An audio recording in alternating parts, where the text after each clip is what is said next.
You're listening to the Life with Old Dogs podcast, and I'm your host, Dawn Mimnaugh, primary caretaker of all of our wonderful senior German Shepherds right here at Woody's Place Senior German Shepherd Sanctuary.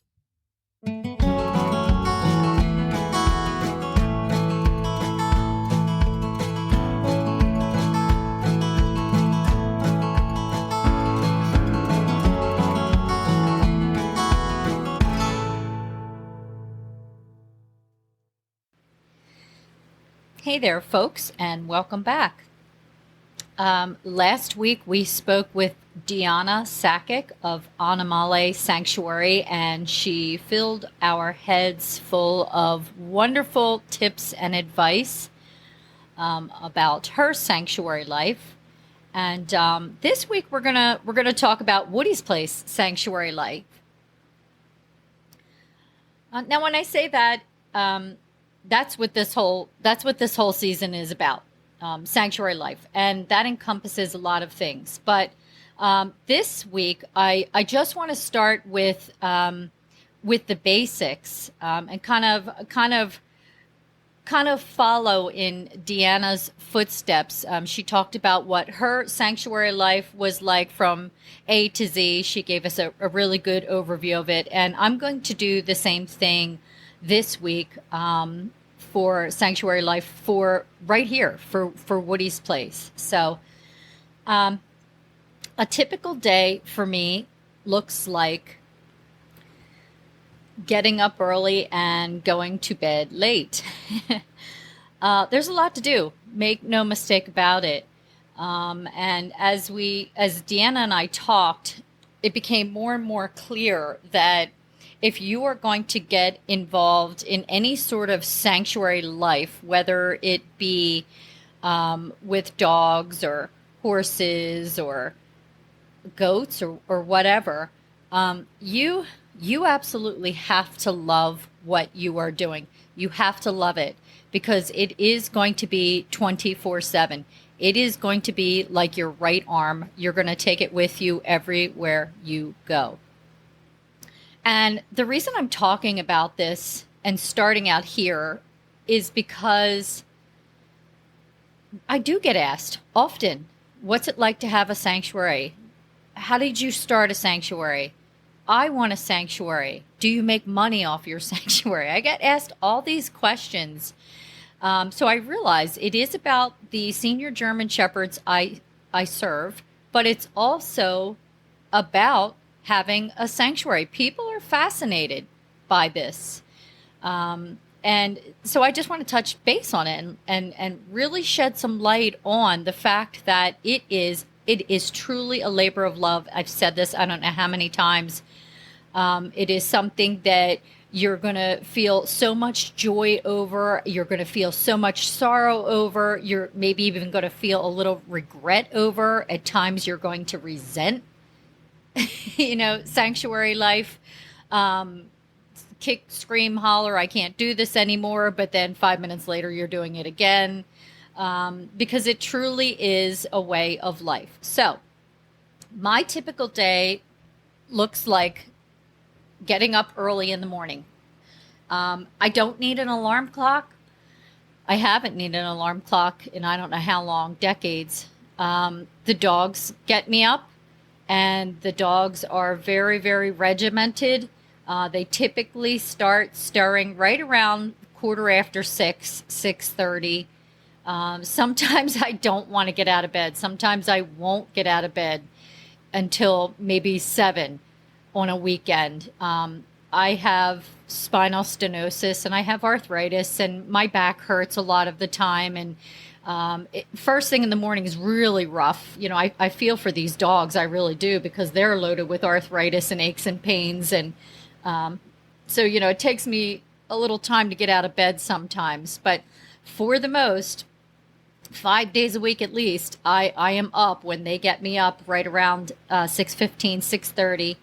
And I open up the door and the dogs go out the dog door. They go out in the dog yard and I go out the back door. The first thing I do is I feed all the feral cats that are waiting anxiously for their food. And Then I go through the dog yard and I open up the other gate to the goat and chicken field, and the dogs come out with me as I'm putting fresh water out for the goats and chickens because they're still in their building. They're not out yet. I let the dogs have free reign over the goat and chicken field, which they love. I mean, they just love all the smells and all the, everything they find out there. So they're thrilled with that. So they're anxious to get out there and mill around and do their thing. And we're probably out in the goat and chicken field for about 20 minutes as I'm getting everything ready for the day for the goats and the chickens. Oh, so then we get done that. We come back inside. I feed the inside cats, and then the Woody's Place dogs I feed last because I cook for them. So that takes up a lot of time. So then they get fed. After they get fed, I go around washing all the bowls, all the water bowls, all the dog bowls. Making sure they're all clean, refill all the water bowls at the, we have 3 different water stations here with 2 good-sized bowls each. So I go around making sure they're all clean.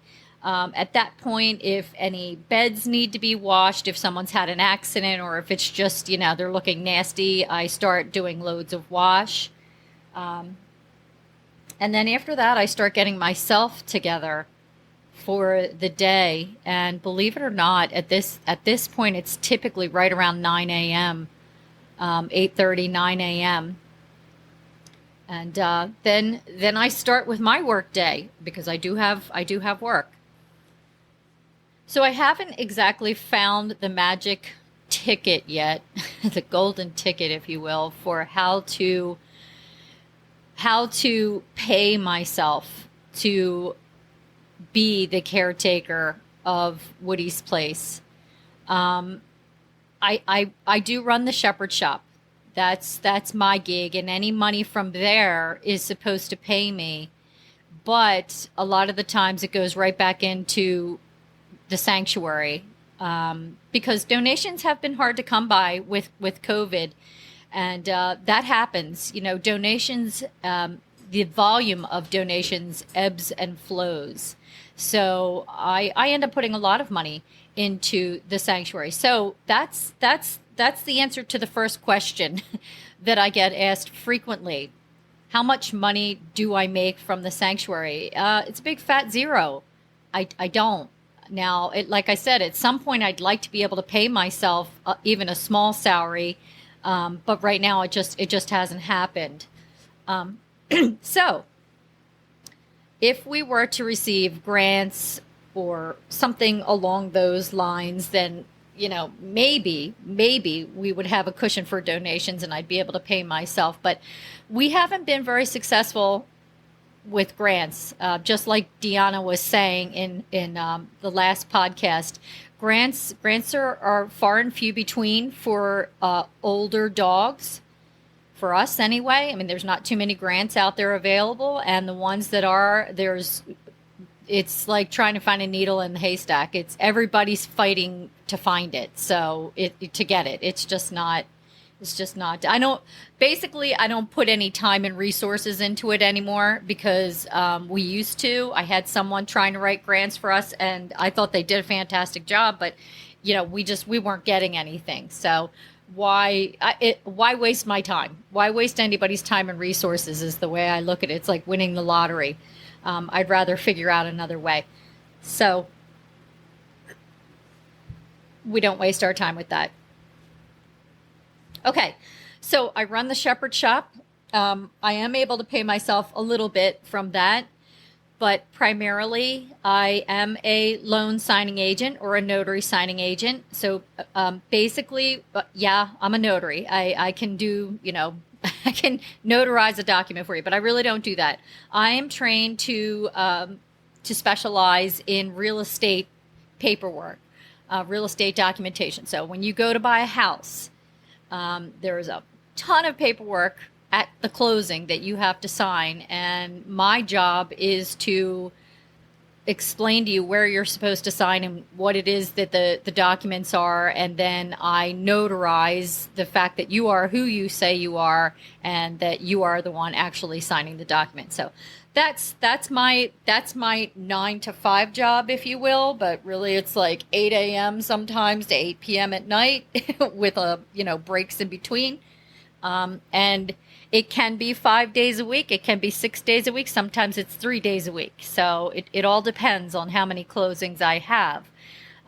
One thing I make sure of is that I make enough money to pay my bills, but that I don't go so far into that job that I can't take care of the dogs here properly at the sanctuary. And I do have help. If I have a busy day, a lot of closings, I do have help. I have Mr. Woody's place. Our youngest son, Tristan, still lives here. Our absolutely wonderful, phenomenal, A++ volunteer, Karen. She literally lives 5 houses down the street. She has a key. She can be here and see to the dogs, which she does quite often. So that's a big help. But like Deanna from Animale Sanctuary, I have a job too, just like she does. And anyone else that have been able to speak with who runs a sanctuary, and most of them are farm animal sanctuaries, they have jobs. They have full-time jobs as well.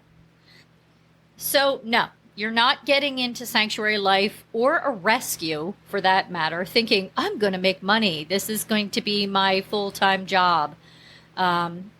You may be fortunate enough, but more than likely you're going to be putting some of your own money into sanctuary life.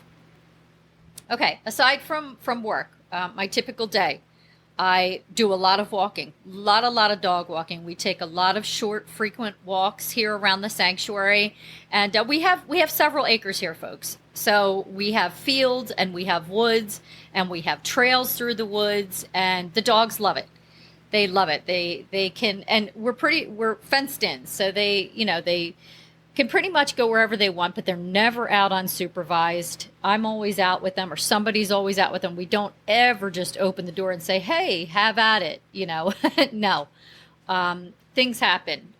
Deer jump over fences and can come into the sanctuary. There's rabbits, there's feral cats. Sometimes dog fights happen. They're like I look at them like they're 3-year-old kids, and they have to be supervised. You can't turn your back on them. You can't let them outside and just let them play.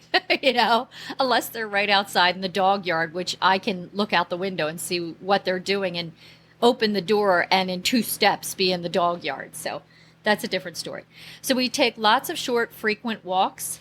There are times when we leave the sanctuary. We do group walks. We'll go, we have some property at a lake nearby, and it's very quiet, it's very private, and we will take the dogs up there and let them enjoy the lake.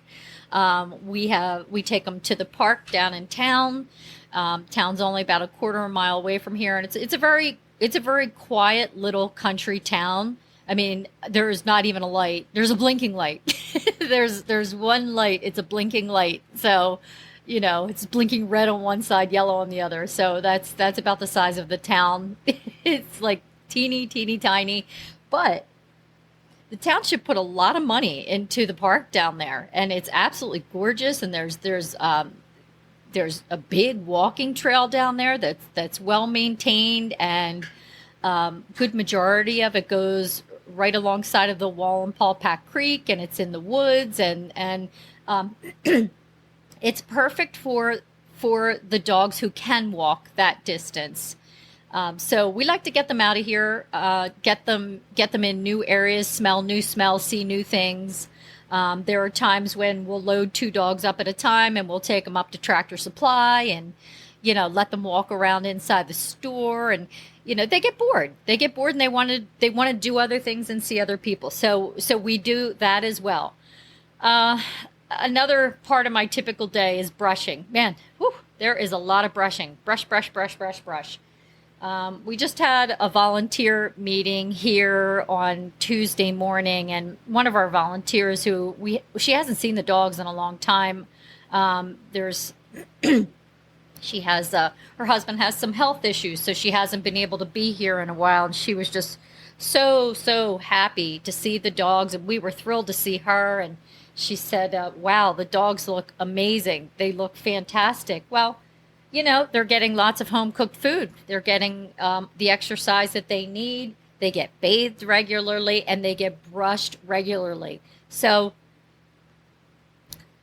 that in and of itself is a full-time job, the grooming aspect of the dogs. And it's something that needs to be kept up on regularly, especially because they're older. You know, when you groom them, when I groom them, it's the perfect time to be checking for different changes in their body, like a new lump or maybe a bed sore, or you know, a lot of the time these older big dogs have elbows that are, you know, there's no hair on their elbows and they're calloused and they're like pressure sores, and sometimes they get dry and they crack and they need to be treated. So it's the perfect time to check these dogs over for anything that might be different. So I do that daily, and I'm actually really, it's kind of like an obsession with me. I remember a little while ago taking one of the dogs up to the vet because I found a lump, and it was small and it was hard. And my vet laughed at me and she's like, "How did you even find this?" And I said, "Because I go over these dogs with a fine tooth comb, like daily. So I have to know, and I have to know what it is that, you know, we're looking at." So a lot of grooming throughout the day. Cooking. I touched base on cooking. So I cook for these dogs twice a day. Now, I don't cook homemade twice a day from scratch. I typically do that several times a week, and then I heat the food up throughout the week. But still, you know, there's 6 dogs here right now in my care, and there's different diets. You know, Atticus can only have certain foods. I'm learning that Savvy can only have certain foods. Prince can only have certain foods. The only dogs that we have here that are really good with just about anything or everything is Jensen and Brandy. Even Champ has some limitations, but not too many. So mealtime takes time as well. Getting the different foods together, separating dogs who can't eat with the other dogs due to either food aggression or because they scarf their food down and want to go scarf somebody else's food down. And then there's medication. Every dog here is on medication of some sort except for Atticus. And so medications need to be divvied out twice a day. And that takes time and effort, and you know, whether it's sneaking something in their food or putting it on a Ritz cracker and putting a little peanut butter on top, which I do. I'm just gonna say that I'm not. So let me just back up here. As crazy as I am about the food that these dogs eat, and cooking from scratch and pulling vegetables right out of my garden for these dogs to eat. When it comes time to giving medication that's really important for them to have, I will put it in them any way I can. And one thing I don't do is I do not fight with them, pry open their jaws, stick the pill in the back of their throat, and hold their mouth shut, because it's very stressful for them. And again, these are old dogs, and it would be like wrestling a senior citizen in a nursing home trying to put a pill in their mouth. It's ridiculous, and I'm just not going to do it. So I have to get clever sometimes, and in order to get the medication in. Like Champ, he's a little difficult to get his medication in. He's the one who needs it the most at this point. That's Jensen saying, yeah, he can be tough. Champ is 13. Most of his life is behind him. So if I have to put his carprofen and gabapentin on a Ritz cracker and put a little peanut butter on top and give it to him that way so he doesn't know, that's what's happening. Several years back, we had Misty. For those of you who remember her, she was a 17-year-old elk hound who came to us when she was 14. I'm not even going to get into it, how we came to have an elk hound here. And it's fine. Every once in a while, we do have a mixed breed or different dog altogether, and it is what it is. But toward the end of her life, the only way I could get her to eat or give her her medicine was to give her turkey. She was under my bed most of the time. She would hardly ever come out unless it was to go to the bathroom. And I would just put the turkey and a bowl of water under the bed for her. And she would eat and drink under there.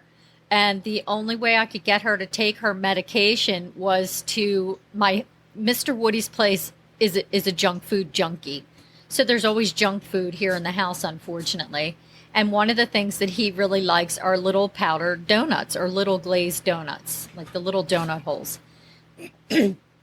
And Misty loved Mr. Woody's place, so she got lots of snacks like that.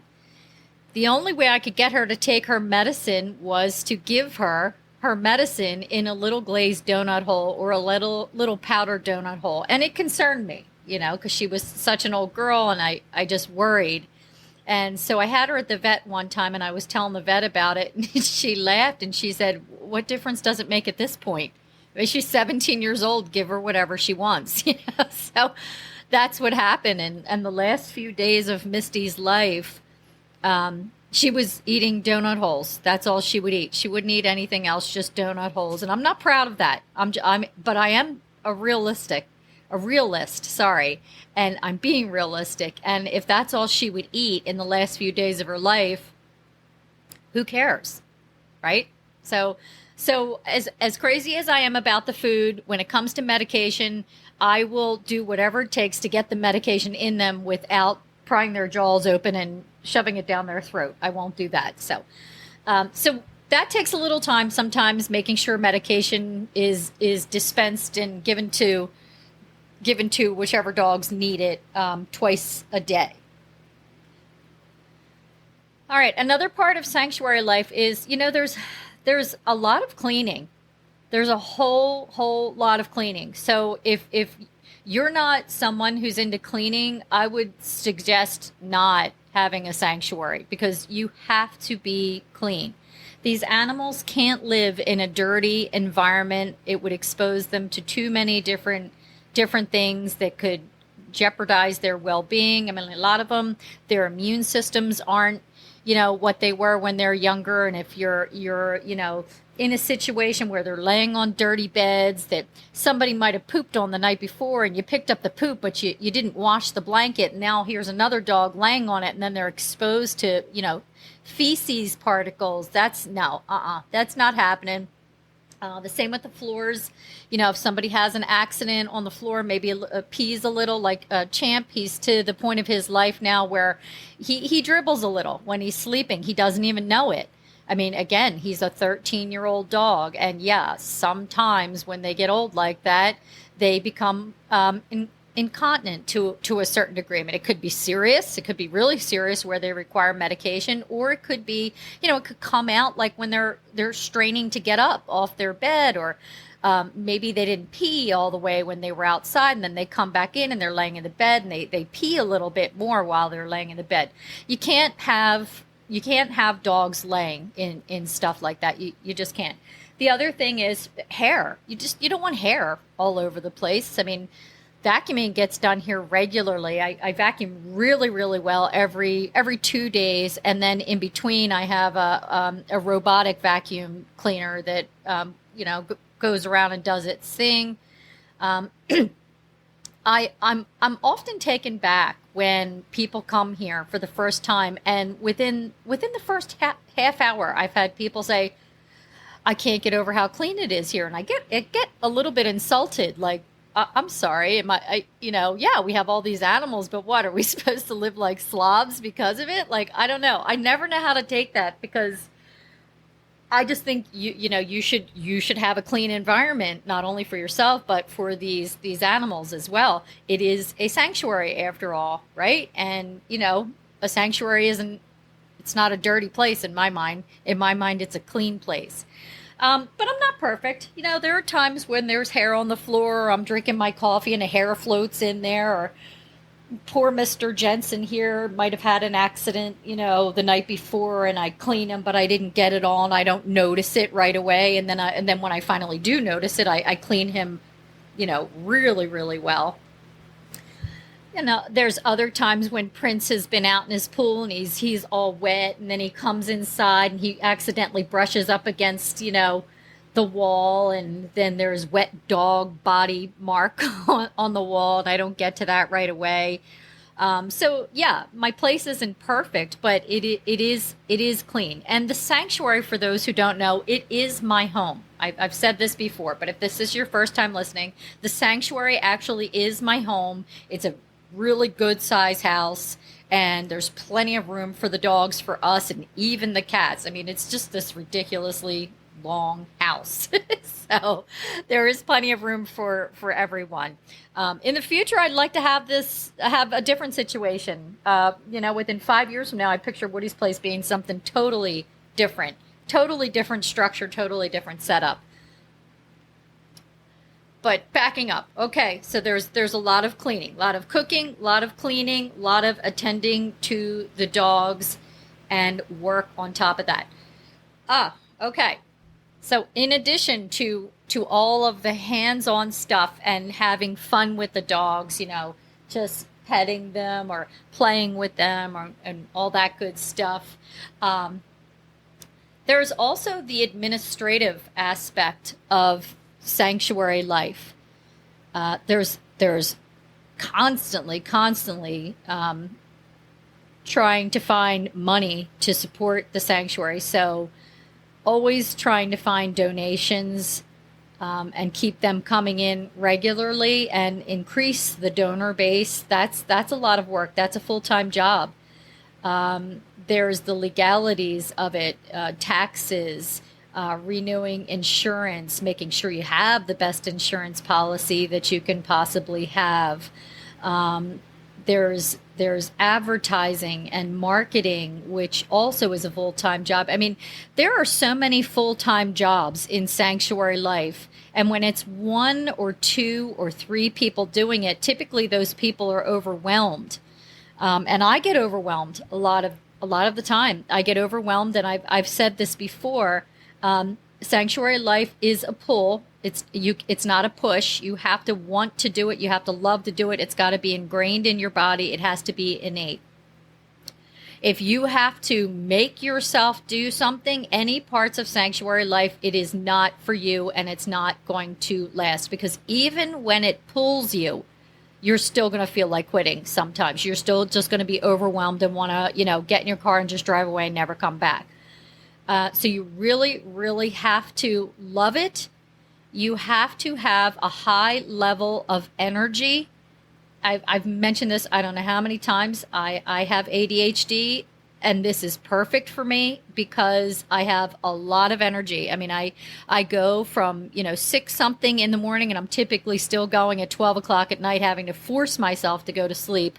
But then I lay in my bed for like an hour or two with my mind just going about things I'm going to do the next day. So you have to have a lot of energy. So if you don't have a lot of energy, it's not for you. The other thing is you have to be able to multitask. Okay. It's not just a sit down desk job where you're looking at a computer screen, answering calls about, customer service, answering calls that you've answered a million times before, very kind of redundant work. And I'm not downing that to anybody who does that. I'm not downing anyone who does that. I'm just saying, is a very different kind of work where you are on your feet a lot. So you have to be comfortable being physically active on your feet, doing many, many things in a short amount of time, and just being able to kind of fly by the seat of your pants sometimes. And no 2 days are the same. There's always something different going on. So you have to learn to be flexible with sanctuary life, whether, it be a new animal coming in and having to prep for that new animal coming in, having to integrate that new animal coming in, having to learn the personality of that new animal coming in, the dynamic shift when a new animal comes in. So you have to, get accustomed to the new dynamics. When, a dog passes, the dynamic shift, then it's very hard. It's very emotional. It's very upsetting. You have to learn how to deal with that. And, let me just touch base on that real quick. So that is a part of sanctuary life too, that we deal with a lot here at the sanctuary. I mean, we serve senior German Shepherds 8 years and older. Oftentimes they're coming in right around 10, which makes them geriatric. So we typically have a senior German Shepherd resident for the average is about 18 months. That's the average, 18 months. So that's not a very long time. Now we've had some longer. I mean, we had one that was 5 years old. Her name was Heidi, and she was actually, I think, younger than what they said she was. But and then we've had a few that didn't make it very long at all. We have Mr. Tucker here. My gosh, that poor guy didn't even make it 48 hours. So sanctuary life, you have to learn how to deal with these animals passing. If you're going to be a sanctuary that is going to actually provide sanctuary, lifelong sanctuary for these animals, I'll say animals because, I don't know if you're interested in farm animals or dogs or what, but you have to learn how to deal with death. It is inevitable. It is a part of sanctuary life. It is going to be so hard. You're going to bawl your eyes out, and then you're going to get yourself back together, and you're going to go out and you're going to help another animal. That's typically what happens with people who adapt well to sanctuary life. They learn that this life for these dogs and for us is a process, and the process has an end, and that's it. There's nothing else you can do. Death is death. It doesn't wait for anyone. You can't fence it in. It's coming, and you're just going to have to learn to deal with it. And I've seen people who think they want to do a sanctuary, and they have all their ducks in a row, and they have everything that it takes until it comes to death, and then they can't deal with it, and that's it. They're completely traumatized. They close up shop. They don't even want to rescue anymore. So right off the bat, have to learn how to deal with death, and it's not fun. It's not fun at all. But what I personally do is, I struggle when I have to make that decision, when I have to have a dog euthanized, and I know the time is here and there's nothing else I can do. I am the type of person that in my mind, there's always got to be something else. You're stuck in traffic, take a different route. Even if you don't know the route, figure it out, and that's what I do. My Mr. Woody's place often says, he calls me MacGyver sometimes. And he's like, I don't know how you figure this stuff out. But you do, you figure it out. But you can't figure death out. Death is death, and that's it. It's final, and I struggle with that. Because, like I said, my mindset is there's always something else that can be done, but no. So the only thing I can do is I can make that senior resident as comfortable as possible when the process is happening, the process to cross over to the Rainbow Bridge. I am there with them and 100% present. I'm not thinking anything else. I'm not doing anything else. I am with that dog. I'm, saying all the right things. I'm stroking the dog's fur. I'm holding the dog. I'm doing the best that I can to provide comfort for that resident. And then once the resident has passed over the Rainbow Bridge, I'm usually emotional, but I've pretty much kept it together at that point because I'm trying not to let the resident sense my emotional state. But once the resident passes, it's like a floodgate. All of my emotions come out. I'm just a blubbering idiot, like ugly crying. It's not pretty. And I know there are some people who can do that and, not even shed a tear. And I know some people who don't even go in with their dog to have it done. In fact, I've even gone in with somebody else's dog when they wouldn't go in, and it wasn't even my dog. And I went in there and made sure that the dog was at least comforted to the best of my ability until the dog passed over. But me, I can't do that. I have to be present. I have to make sure that I'm doing the best I can to make sure that the dog is comforted, and then I deal with my emotions after the dog has passed. And then it takes some time. It takes some time. I mean, these dogs do become a part of our lives here. They are a part of our family, no matter what. I mean, we have family functions. We've had like our extended family here for different things, and these dogs don't get put away. They're here. They're with everybody. They are a part of our lives as much as I'm a part of theirs. So sometimes it takes longer to get over, depending on my closeness with the resident. And sometimes it might be a little bit shorter. But the bottom line is I grieve every senior German Shepherd resident that has passed. Every single one. I can remember their faces. I remember their names. I remember when they were here. I remember why they passed. And I miss them. I miss them. So that's how I deal with the process of death. And again, it's going to happen if you're going to have a sanctuary. You have to deal with it. It's not something you can just shove in a box, pretend it's not there, shove in a box and stick in a closet and pretend it's not there. You have to deal with it. If you don't deal with it, it's just going to eat you up. It's going to eat you up. And if it's something that you can't deal with, and, I'm not saying, oh, you have to have thick skin to do this. I don't. I'm a sensitive person, but I also have, I don't know what. I don't know what to say. I don't know if it's courage. I don't know what it is. It's not that I'm afraid. It's not that I'm not scared. It's not that I'm, totally sure.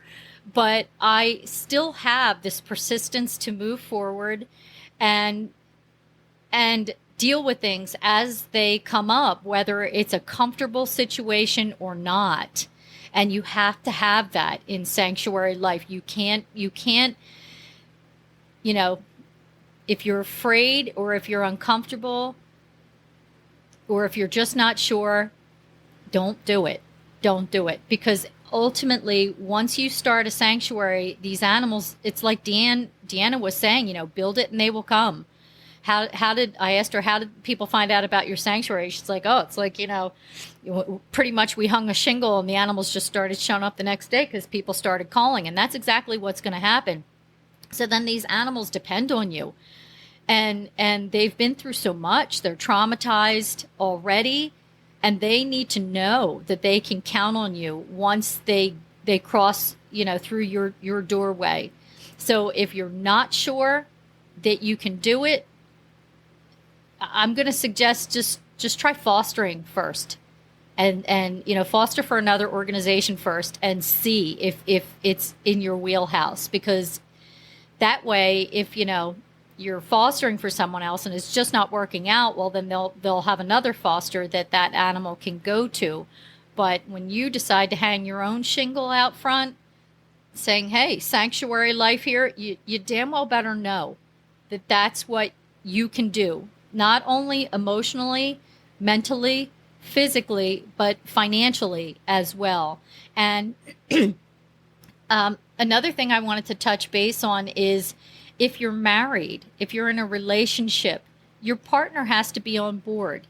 Deanna and I talked about it. I don't know if it was I don't remember it being in the podcast, but her and I both know people who have been involved with sanctuary life or a rescue, and they were really into rescue, but primarily sanctuary life, and they've ended up divorced. I know quite a few people that's happened to. Their spouse left because they just couldn't deal with it, because they didn't sign up for it, and they didn't want all the all the commitment of sanctuary life. And your partner, your spouse, your partner has to be on board. Maybe not to the degree that you are. If you decide you want to start a sanctuary, it's on you 100%. But you can't start rescuing and bringing in animals, especially if it's on your property, without your spouse on board to some degree. Maybe they're not going to be as committed about taking care of the animals. Maybe they're not going to be involved at all in the administrative aspect of the sanctuary, or they're not going to be out there raising money or whatever. But they at least have to be able to tolerate that that's what you're doing and that these animals are present. Because if they're not, they're going to resent it. They're going to resent having to step over dogs in the kitchen. They're going to resent that, oh, geez, we have another family dinner that you can't go to because you have a sick dog that you have to take care of. Thanks a lot. I guess I'll have to go by myself. You know, or the fact that maybe you're not sleeping in the same bed because you have a dog who really is at the end of their life, and you're sleeping in the next room with them, just trying to make sure that they're at least okay through the night. You have to have somebody that is at least on board to a certain degree and understands your passion, that this is your passion, your labor of love, and this is what you want to do with your life. And not that they're second. You're not putting them second, but they're both, the spouse and sanctuary life is a pretty close first for both. You're trying to juggle both. Fortunately for me, and as Deanna was saying, her husband are not only on board, they help out. They both help out. They're both like Mr. Woody's place. You know, if I'm not here, he has no problem. He knows all the routine. He knows what dog gets what food. Sometimes he's not too sure about the medicine, and I say, just don't do it. I'll do it when I get home. You know, he'll make sure that water bowls are filled to the best of his ability. He'll take the dogs out. The dogs that want to go walking with him, he'll take them out. If there's poop on the floor from, one of the dogs, primarily Jensen at this point, he might complain about it, but he does clean it up. We have events that he helps out with. I mean, he's always Mr. Claus at our pet photos with Santa. Canines in the Country, he's always present helping out for that. There's been events that have been kind of far away that he's ridden along with me, and we've brought a dog, and he's the one who mans the dog while I man the table. If anybody shows up at the door to drop off donations or whatever, and I'm not here, he's always more accommodating to that person. So Mr. Woody's place is extremely, extremely flexible and allows me all the time and space that I need to put into sanctuary life, and he even helps. So if you don't have someone who's on board, I don't think sanctuary life is going to work for you. Okay, so the last thing that I want to talk about for sanctuary life, and Deanna did touch base on it. Deanna said a lot of good things. She said, have a plan. You absolutely have to have a plan. There's no doubt about it. Know what you're doing. Do it right the first time, she said, and that's so true. And sometimes you think you're doing it right the first time and you find out you're not. You figure it out as you go. You do grow. From day one, you do grow. 11 years later, I know a whole lot more now than I did 11 years ago. But it is a learning process. But I wanted to say the important thing, I think an important thing is not to get in over your head. And, sanctuary life ebbs and flows. I mean, sometimes I can handle a lot more dogs than I could, a month ago, depending on maybe funds or winter times. Tough for me here in northeastern PA. I have seasonal affect disorder. I told you I have arthritis and spinal stenosis, and my God, I feel every ache and pain throughout the winter months here. It's just not for me, it's not a winter friendly area. And I'm hoping to change that in the next so many years, and go somewhere where I can deal with winter a little bit better. I really need more of an arid climate. I need cold. I'm just going to say that. I'm not trying to make this about me, but I need cold. I can't do like super hot. So we're trying to figure out what's the best place for us and for these dogs. But so I try not to take on too many new dogs over the winter months. There's always snow outside. Here in northeastern PA, a lot of the times it's the heavy, wet stuff. We have to shovel paths. We snow blow paths for the dogs to walk. It's hard. It's like super, super hard here in the winter. So I don't commit to too much during the winter. And as far as, changing up our routine, I try to keep our routine in terms of new dogs coming in through the winter months.